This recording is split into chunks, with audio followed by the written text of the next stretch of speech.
everyone. Welcome to Untangled, your knitting and sometimes crochet question and answer podcast with me, Stuart from the Wool Patch, and me, Jimmy from Jimmy Does Knitting. Looking summery spring too. There was me last week in a more revealing one, and look at you in that. Yeah, brilliant. I thought I'd meet you at your own game.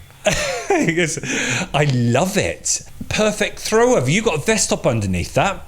I like that. I do. Because I didn't want to get us demonetized, but it's a very mesh. I use some alpaca that I had in my stash. It's the Aura Top by Rose Knitwear.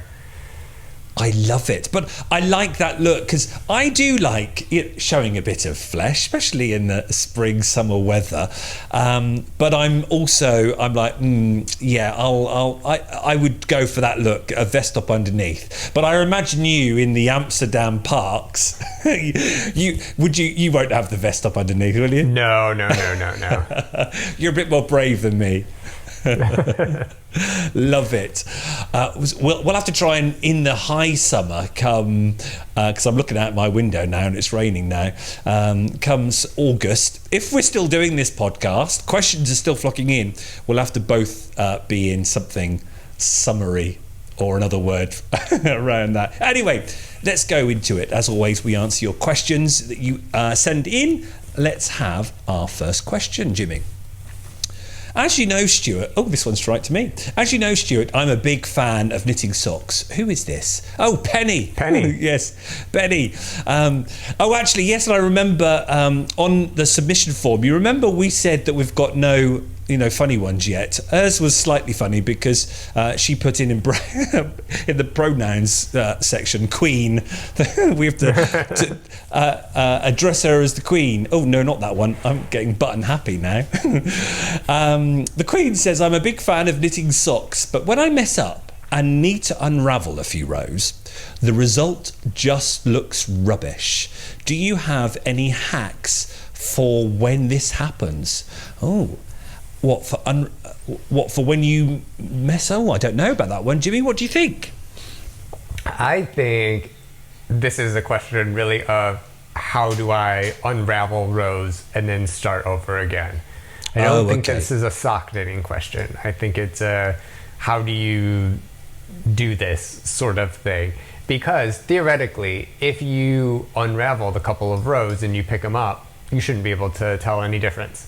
I know this because I unravel my knitting quite a lot. So, I think that's it. I think so. Yeah. Too? Yeah. So Penny then obviously has made a mistake. She's unravelled a few rows and she's re-knitted and it looks rubbish. Well, for me, sometimes it does look a bit rubbish because maybe you've been a bit loose goose or it will look a bit odd.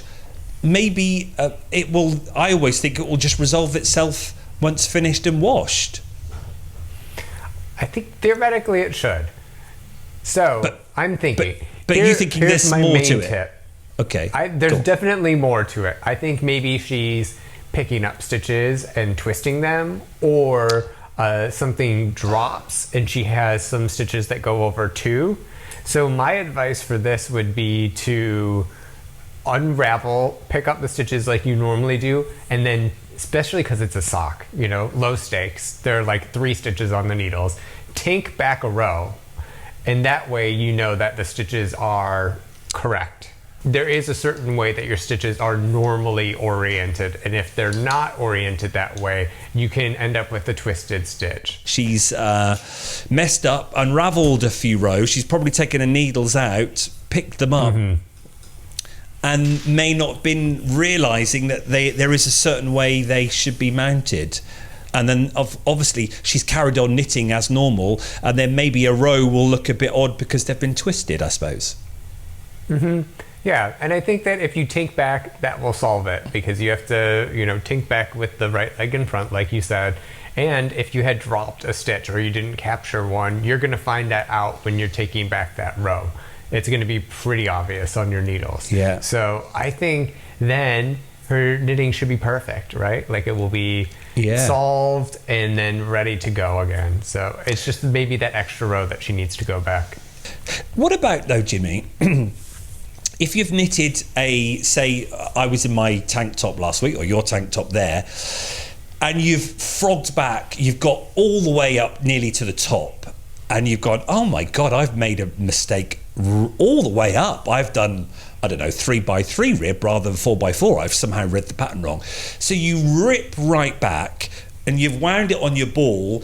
Your ball looks like wiggly worms because it's all, the yarn's got kinks in. If you knit that up straight away, it may look a bit weird. Would that bother you, or would you do something to the yarn? It doesn't bother me. Okay. And this is where you have to figure out your own tolerance.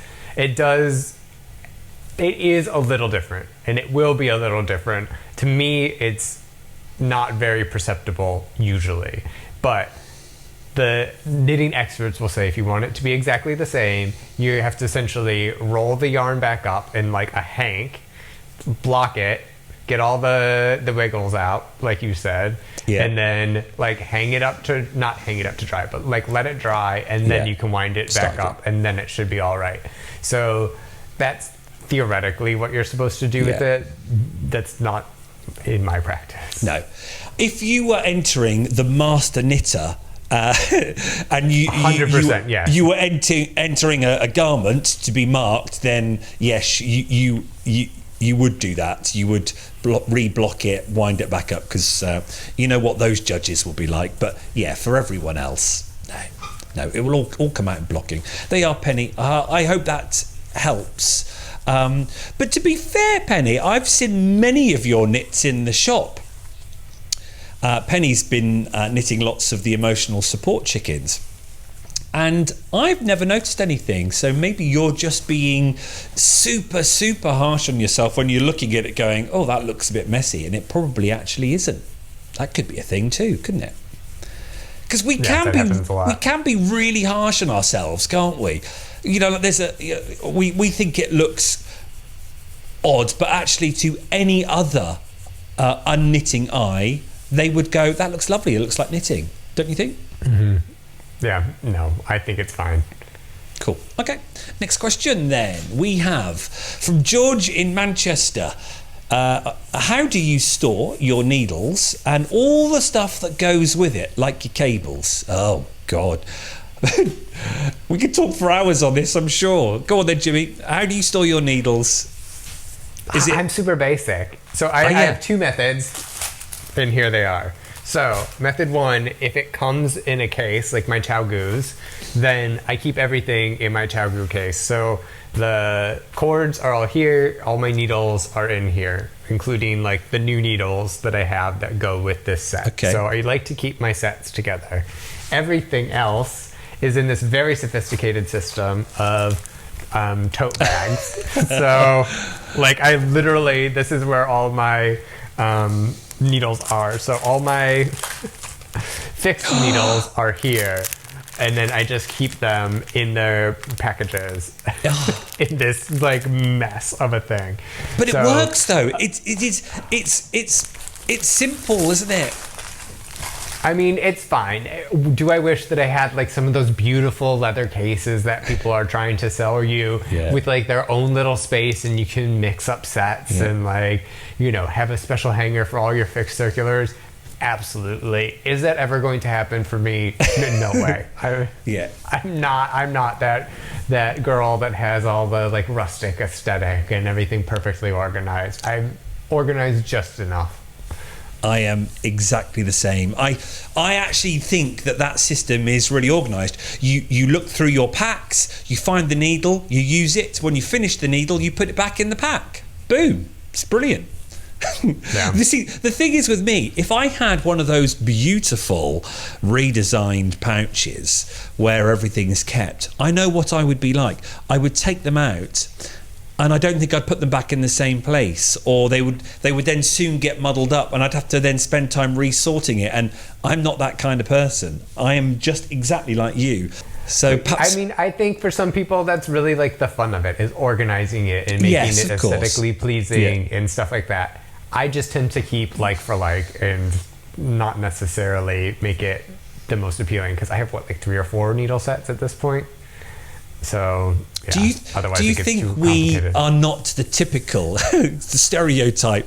Because I know in the gay world, I often joke about the stereotypes of being neat and precise and stylish, and I'm like, I'm none of that in the knitting world. we break. I feel the like type. most people are none of that in the knitting world. Oh, really? Yeah, I think the Instagram and YouTube girlies are one thing, and then everybody else is just trying to survive, you know? That's fully where I'm at. I'm going to look forward to the comments. Let us know if you're listening to this. Are you team Jimmy and Stuart with the way you look after your needles, or are you something different? Do you have a nice bag? Do you have what's one of those other nice bags I often see on Instagram? That lovely lady in the UK, Hide and Hammer, with the roll down bags with your project in and or one for your needles and everything. Or redesigned, or a mood, all that. It's all that Danish stylishness, isn't it? It's really pretty. Actually, George, you've got to tell us what you do. I've got a feeling he's probably on our team because he's asked a question, hasn't he? Right, let's go on to the next question then. We have Valerie. Oh, good to see you again, Valerie, from Texas. Question.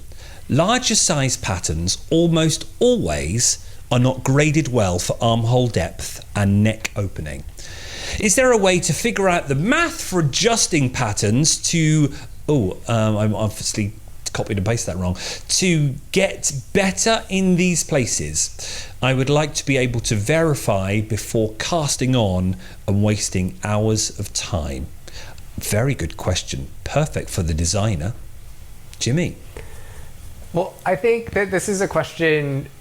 Larger sizes do have an issue because grading for larger sizes does weird things with the math. Like the proportions are different, and like things happen, and quite often larger bodies are not taken into consideration with that. So I can understand the frustration, and that's totally knowable. I think as male presenting people, we also have that issue because a lot of these patterns are sized towards females, and it's a standard females chart, and I don't fit into that. Like, for example, the yoke depth on this, I had to do some modifications to get this set in sleeve to fit and not be all wonky and not have this all up, you know, in my pits. So I feel you on that. It typically happens with larger sizes, but it's gonna happen with just about any pattern that it's not written for a person like you. What I would say is, number one, any designer worth their salt should have some sort of schematic. It could be like written with like A, B, C, D. These are the chest measurements. These are the yoke depth. These are the neck width, that sort of thing. It could be a table. I've seen it in. Sometimes people have it in a schematic, you know, with like the picture of the sweater, and then they have like the A around the neckline, that sort of thing. I think, first of all, find a pattern that has that information, because then you know what you want to modify.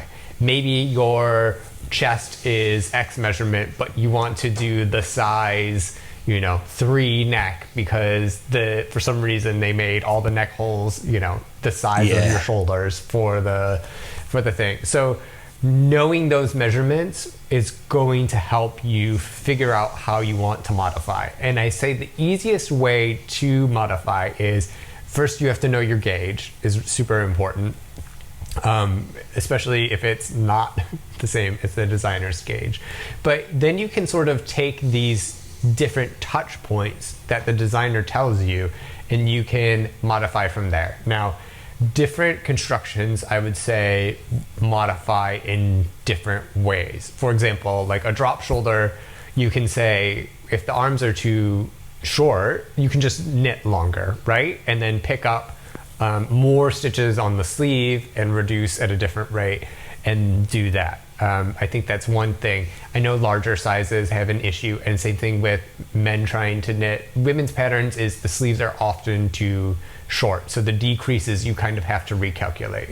And there are great videos, I know, from Roxanne Richardson, but I'm sure that there are a ton out there on how to calculate something simple like sleeve decreases. What you can normally do is do the pickup rate for the sleeves per, like, sometimes the designers will say pick up 12 stitches, or they'll say like pick up 2 out of every 3, that sort of thing. So you can use that to calculate what you want. But like I said, it's all about using the information given to you to figure out how to modify. And there's no specific math that I can give you without looking at a different pattern, but the yoke depth is what you're going to look for. So that's the top of the shoulder down to the bottom of the armpits where you like go in the round for the chest. Shoulder width and neck width are something to watch out for. Quite often, I don't enjoy a boat neck with some of these patterns, but I know how to modify it. I could either go down a size or change it. But that's something that you need to look out for and say like, oh, if this is 2 inches too big, that's 12 stitches that I need to make it, like, bring it in more or something like that. Sleeve length is another thing, but that's usually easier to figure out because you can just knit an extra couple of inches or centimeters. And same thing with body length. So just keep that in mind, but it's usually in the upper part of the body.